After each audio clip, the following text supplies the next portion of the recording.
Bem,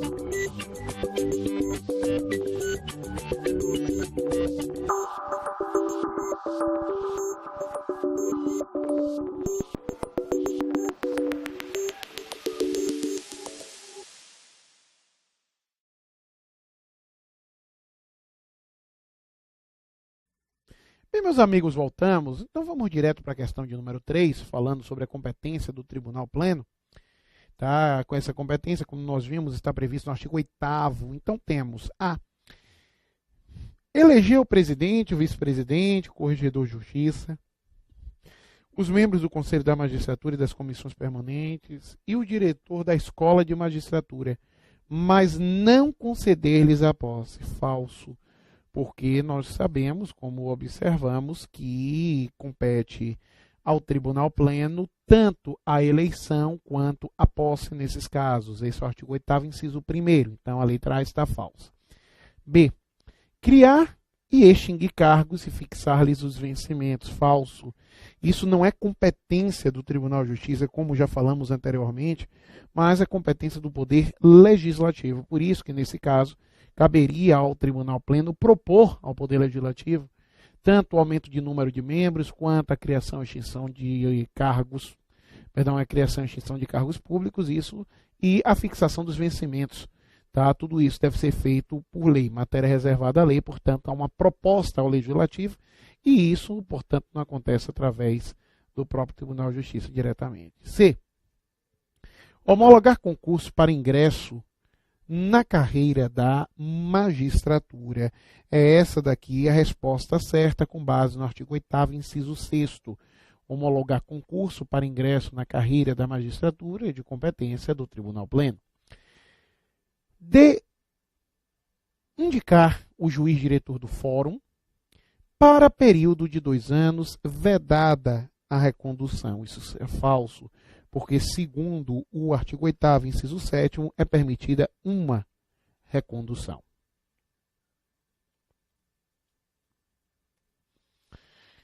E a letra E. Eleger, por voto da maioria simples de seus membros, os desembargadores e juízes de direito que devam integrar o Tribunal Regional Eleitoral, observado o disposto no artigo 94 da Constituição Federal. Falso, porque é o voto da maioria absoluta e não da maioria relativa, com base no artigo 8º, inciso 12, sempre do Código de Organização Judiciária do Estado de Rondônia. Tá, então essa foi a terceira questão, mas o artigo 9º também é muito importante para a gente, porque o artigo 9º nos fala agora de uma competência jurisdicional. O artigo 9º nos fala qual a competência do Tribunal Pleno para processar e julgar originariamente. É outra questão bem cotada para estar na prova de vocês, a do artigo 9º. Ela vai dizer, compete ainda originariamente ao Tribunal Pleno processar e julgar. Então vamos começar. 1. Os conflitos de competência entre órgãos de justiça do 2º grau de jurisdição. Assim nós começamos. João, e entre os conflitos entre órgãos da primeira instância? Quem é que vai decidir? Aí já é problema do regimento interno. Com certeza aí é de uma das câmaras tal competência. Mas como essa competência das câmaras não é trazida no Código de Organização, mas no regimento interno, a gente não precisa se preocupar.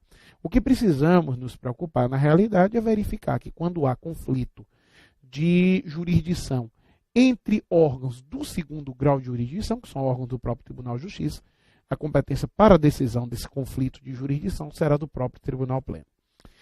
Bom, 2. Os recursos cabíveis de despachos ou decisões do presidente, do vice-presidente ou do relator. 3. Lógico que aqui se fala de relator cujo processo de competência originária é do Pleno. Se for relator de uma Câmara Civil, por exemplo, é competência da própria Câmara. 3. Isso é muito importante. Mandado de segurança e habeas data. Contratos. E aí nós começamos. Do governador do Estado, dos membros do Tribunal de Justiça, inclusive de seu presidente, pois como entende o Supremo Tribunal Federal, O mandado de segurança contra ato de membro do tribunal é de competência do próprio tribunal. Por isso, o mandado de segurança impetrado contra ato de membro do Tribunal de Justiça, inclusive de seu presidente, será julgado pelo próprio Tribunal de Justiça através do Tribunal Pleno. 3. Da mesa diretora e do presidente da Assembleia Legislativa. 4. Do Tribunal de Contas. 5. Do Corregedor-Geral da Justiça. Tá? O que é outra situação aqui que é redundante. Você está falando dos membros do Tribunal de Justiça, inclusive de seu presidente, sendo o Corregedor-Geral de Justiça membro, é óbvio que ele está abarcado aqui na competência. Do Procurador-Geral do Estado, do Procurador-Geral da Justiça e do chefe da Defensoria Pública. Do Conselho da Magistratura, dos juízes de direito e dos juízes substitutos. Essa informação é importante porque também o mandado de segurança contra ato de juiz de primeiro grau, a competência é do Tribunal Pleno. Dos secretários de Estado. Tá? Tá, um mandado de segurança. Agora, cuidado, vocês não estão vendo aqui nem prefeito, nem vereador. Tá? Porque mandado de segurança, contato de prefeito e vereador, será de competência do Tribunal Pleno. Aí temos embargos infringentes e de nulidade, suspeição arguída contra desembargador, juiz e demais autoridades do judiciário, quer dizer, quando há suspeição tanto contra desembargador quanto contra juiz, a competência será do Tribunal Pleno, a ação rescisória, a revisão criminal e o pedido de desaforamento. A restauração dos autos e as habilitações, agora evidentemente, dos feitos de competência originária. Quer dizer, se tiver um feito de competência do próprio Tribunal Pleno, a restauração dos autos será de competência do Pleno. Se esse feito for de competência de outro órgão do Tribunal, a restauração dos autos também será de competência desse outro órgão do Tribunal. 8. Os recursos das decisões do Conselho da Magistratura e do Corregedor-Geral da Justiça. 9. A reclamação para a preservação de sua competência e garantia de suas decisões. 10. A ação direta de inconstitucionalidade de lei ou ato normativo municipal. 11. Nos crimes comuns dos deputados estaduais. Nos crimes comuns e de responsabilidade, o vice-governador do Estado, juízes de direito e membros do Ministério Público, ressalvada a competência da Justiça Eleitoral. Porque se o crime fosse cometido por governador do Estado, aí a competência já seria do Superior Tribunal de Justiça, conforme observado na Constituição Federal, artigo 105. Pois bem, agora nós vamos seguindo, ainda para falar a ação direta de inconstitucionalidade de lei ou ato normativo estadual em face da Constituição Federal. Tá? São essas as competências para processar e julgar originariamente. Mas falando disso, meus caros, podemos fazer mais uma questão, a questão de número 4, e aí a gente vai treinando. Que ela diz o seguinte: marca alternativa que não mostra uma competência para processar e julgar do Tribunal Pleno, segundo o Código de Organização Judiciária de Rondônia. A. Mandado de segurança contra governador do Estado é de competência do Pleno? É. Então não é o que nós buscamos. B. Habeas corpus contra prefeito municipal é de competência do Pleno? Não. Nós não vimos em nenhum momento na norma habeas corpus em homenagem ao prefeito municipal como competência do Tribunal Pleno. Tá? Aí é o artigo 9º que vai nos trazer essas competências e essa especificamente não se encontra. Nós ainda vamos observar se conflitos de competência entre órgãos da Justiça do segundo grau de jurisdição, é de competência sim do Tribunal Pleno, de suspeição arguída contra desembargador, é de competência do Pleno, nos crimes comuns, os deputados estaduais, aí a competência também será do Pleno. Tá? Processar e julgar nos crimes comuns os deputados estaduais, assim como o vice-governador do Estado, dentre outras autoridades ali indicadas. Tá? Então, a resposta certa, a letra C, letra B de bola, porque habeas corpus contra prefeito municipal não é de competência do Tribunal Pleno. Bom, vamos falar agora acerca do Conselho da Magistratura. Mas para falar acerca do Conselho da Magistratura, nós então vamos passar aqui a norma que vai acabar dizendo o seguinte, tá? Ela diz: o Conselho da Magistratura Estadual, órgão permanente de disciplina do Poder Judiciário, compõe-se do presidente do tribunal, que o presidirá, do vice-presidente, do corregedor-geral da Justiça e dos 2 desembargadores mais antigos. Por isso, já posso adiantar que o Conselho da Magistratura é formado por 5 membros. Por 5 membros. Observamos essa diferença. Volto a dizer que não nos importa a composição das câmaras, porque essa composição se encontra no regimento interno. Mas a composição do Pleno e do Conselho da Magistratura, isso é de vital importância. O Pleno é formado por 21 desembargadores, enquanto o Conselho da Magistratura é formado por 5 desembargadores. Desses 5, 3 ocupam os cargos de direção. Então são o presidente, o vice-presidente e o corregedor. E os 2 desembargadores mais antigos, formando aí os 5. Por conta disso, nós trouxemos aqui o seguinte resumo didático em que se observa na composição o Pleno. O Pleno vai ser composto de 21 desembargadores. Já o Conselho da Magistratura é composto pelos cargos de direção, que são 3, mais os 2 desembargadores mais antigos, formando aí 5. Tá? Então, os cargos de direção, presidente, vice-presidente e corregedor, e os 2 desembargadores mais antigos do tribunal, isso que forma o Conselho da Magistratura. Lembrando que esse Conselho da Magistratura está relacionado ao órgão de disciplina permanente do Tribunal de Justiça. Nesses termos, nós vamos observar o seguinte: ordinariamente, esse conselho se reúne uma vez ao mês. Então não fiquem pensando que a reunião tem sessão do Conselho de Magistratura toda semana. Não. Ele se reúne uma vez por mês. Agora é lógico que quando houver necessidade de reunião fora dessas hipóteses ordinárias, basta que o presidente do órgão, que é também o presidente do tribunal, determine a realização de uma sessão extraordinária. Fica claro de observar isso no parágrafo 1º, que diz: o conselho reunir-se-á uma vez por mês. Então nós já sabemos que as reuniões ordinárias ocorrem uma vez por mês. E extraordinariamente quando convocado pelo presidente. Aí é o presidente que vai observar que situação é essa que extraordinariamente ocorrida necessitará da convocação do conselho, ou seja, não poderá aguardar a próxima reunião ordinária do conselho. Aí temos, junto ao conselho, oficiará o Procurador-Geral de Justiça. Por que, João? Porque o Ministério Público ele vai atuar ao lado do tribunal, não poderia deixar de atuar nesse conselho. Tá? Para a constituição de quórum, convocar-se-á o desembargador mais antigo. Tá? Então, havendo para a composição de quórum, porque como ele é formado pelos 3 que ocupam os cargos de direção e mais 2 mais antigos, nós temos aqui a convocação dos membros mais antigos. Tá?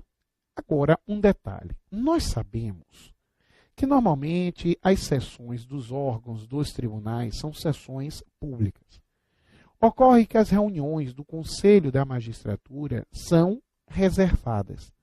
Se cair na prova que as sessões do Conselho da Magistratura são públicas, podem marcar como errado, porque o parágrafo 4º que diz as sessões do Conselho serão reservadas. Assegurada a presença da parte interessada ou advogado habilitado, devendo suas decisões serem proclamadas somente pelo resultado. Isso tudo porque ele trata da disciplina e normalmente os processos disciplinares são reservados. Agora é lógico que esses processos eles são reservados como uma forma de resguardar a intimidade do investigado. Por isso é que suas sessões são reservadas, para que vocês possam ter em mente essa explicação. Bem, agora, como são reservadas, o que diz a norma da súmula, quer dizer, do resumo de suas decisões censórias, que a decisão disciplinar, constará apenas o número do processo e a decisão traduzindo. Da decisão, da publicação do resumo de suas decisões condenatórias, que censória está nesse sentido, constará apenas o número do processo e da decisão, para mostrar o que a norma quer dizer no parágrafo 5º, que não constará o nome do investigado na publicação do resumo da decisão. Tá? Tudo isso, juntando ao fato das sessões das reuniões serem reservadas, se percebe bem a proteção e intimidade do acusado. Bem, vamos usar o artigo 13. O artigo 13 nos traz competência. A competência do Conselho está ligada à disciplina, porque o Conselho exerce a atividade disciplinar permanente no Tribunal de Justiça do Estado de Rondônia. Por isso, se observa que ao Conselho da Magistratura compete exercer a superior inspeção da magistratura e a disciplina dos serviços da Justiça de primeiro grau. Tá? Aí, gente, são alguns erros, indicados aí no PDF, porque quando nós baixamos em PDF, aí acaba tendo uns pequenos erros, vocês não se atrapalhem não, por favor. Então, aqui ele fala disciplina dos serviços da Justiça de primeiro grau. Propor a aplicação de medidas disciplinares. Remeter ao Procurador-Geral de Justiça inquéritos ou documentos com indícios de responsabilidade criminal. Por que remeter ao Procurador-Geral de Justiça? Porque o Procurador-Geral de Justiça é o chefe do Ministério Público Estadual.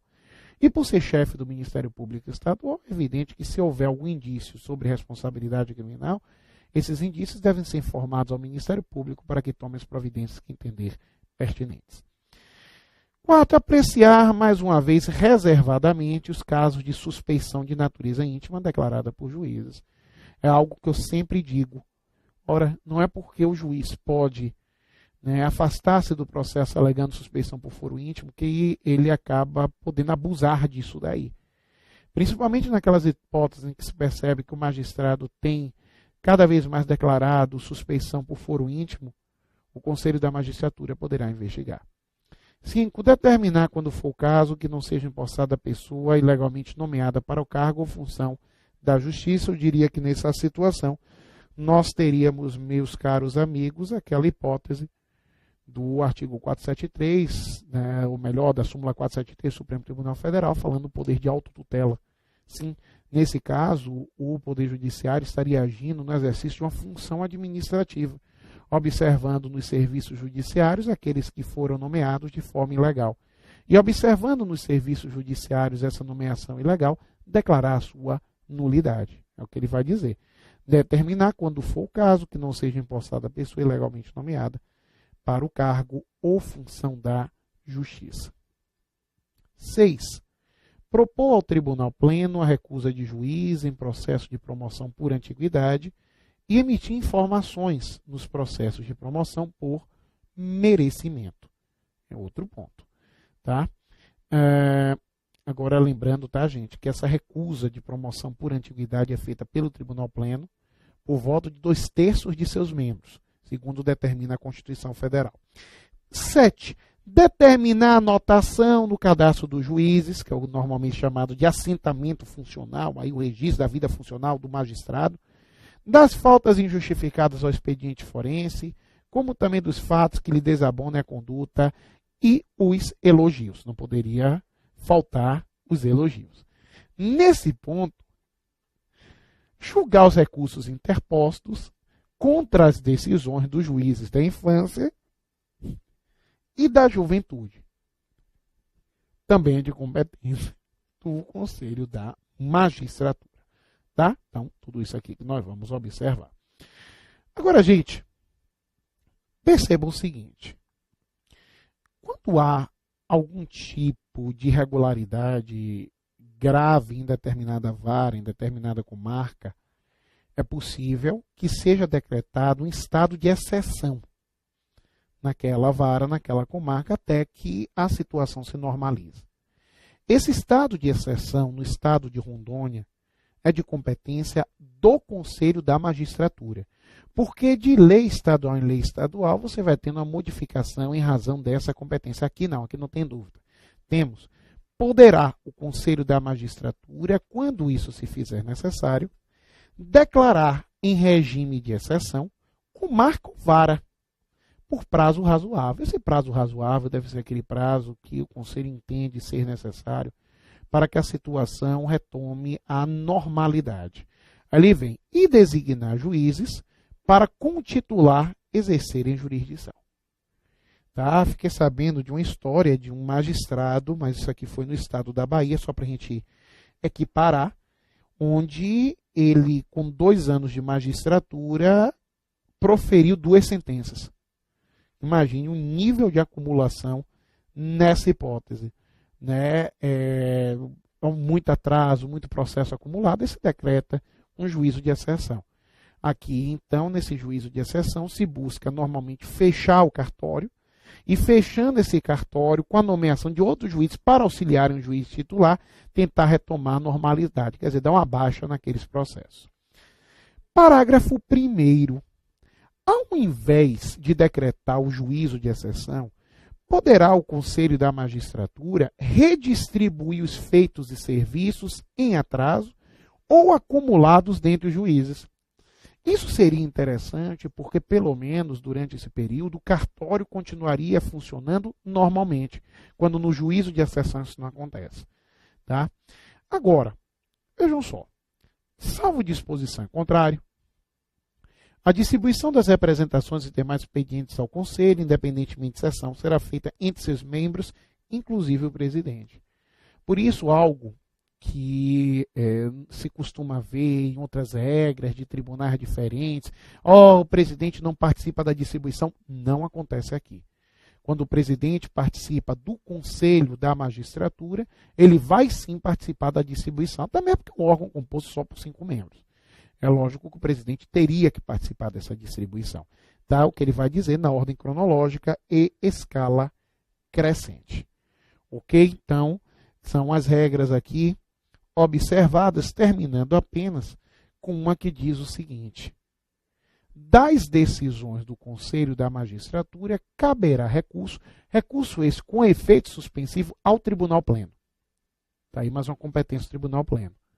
Tá? Julgar os recursos interpostos das decisões do Conselho da Magistratura, sendo que esse recurso interposto para o Tribunal Pleno terá efeito suspensivo. Mas qual é o prazo desse recurso? 5 dias.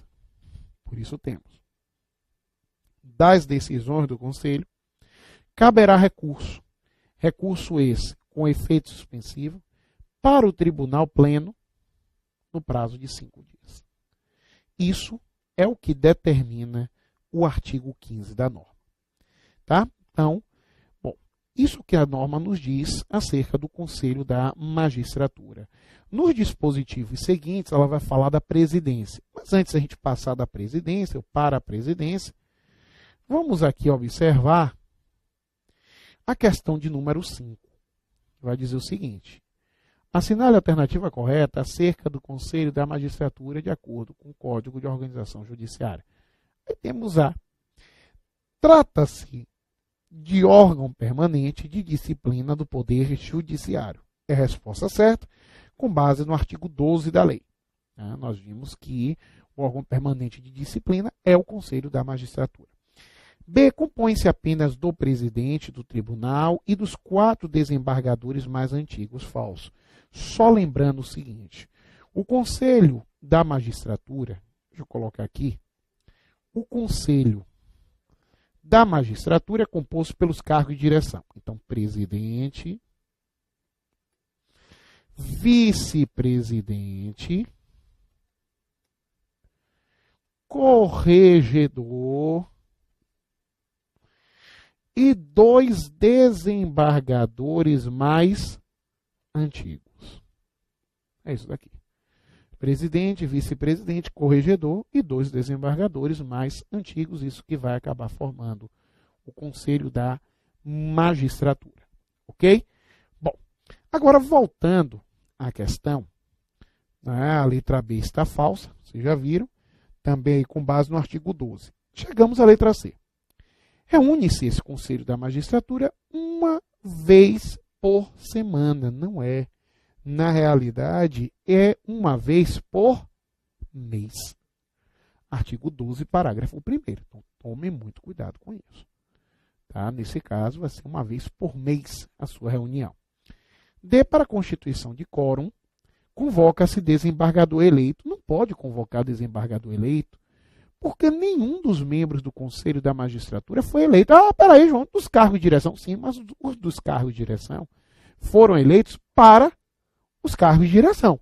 Agora, por serem ocupantes de cargo de direção, eles atuam no Conselho da Magistratura. O que eu quero dizer é que eles não foram eleitos especificamente para o Conselho da Magistratura. Eles foram eleitos para os cargos de direção, mas por fazerem parte de cargos de direção, aí eles também farão parte do Conselho da Magistratura. Por isso, a letra D está falsa, com base no artigo 12, parágrafo 3º. E a letra E, as suas sessões serão públicas. Falso também, chamamos atenção para isso. As suas sessões, na realidade, são reservadas. Como reservado também é o processo disciplinar, que é de competência do Conselho da Magistratura, isso é o artigo 12, parágrafo 4º da norma.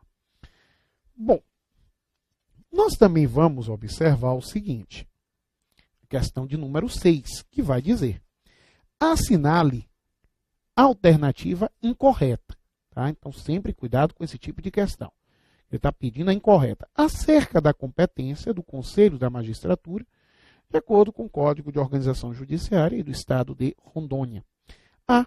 Exercer a superior inspeção da magistratura e a disciplina, que acabou repetindo o erro, dos serviços da justiça de primeiro grau. Isso é competência. Está no artigo 13, inciso 1º, que a competência aqui do Conselho da Magistratura se encontra no artigo 13. No artigo 13, inciso 1º, essa letra A. B. Propor a aplicação de medidas disciplinares. Também é verdadeiro, está no inciso 2º. C. Remeter ao Corregedor-Geral de Justiça inquéritos ou documentos com indícios de responsabilidade criminal. Gente, se há inquéritos ou documentos com indício de responsabilidade criminal, ele deve responder ao Procurador-Geral de Justiça, que é o chefe do Ministério Público, e não o corregedor. O que o corregedor pode fazer em se tratando de matéria criminal? Nada. Porque ao judiciário é trazido inércia pelo exercício da função precípica e a função jurisdicional. Então ele tem que remeter ao órgão titular da ação penal, que é o Ministério Público, representado aí por sua chefia, que é feita pelo Procurador-Geral de Justiça. Por isso que se remete ao Procurador-Geral de Justiça. Como se pede a incorreta é essa letra C.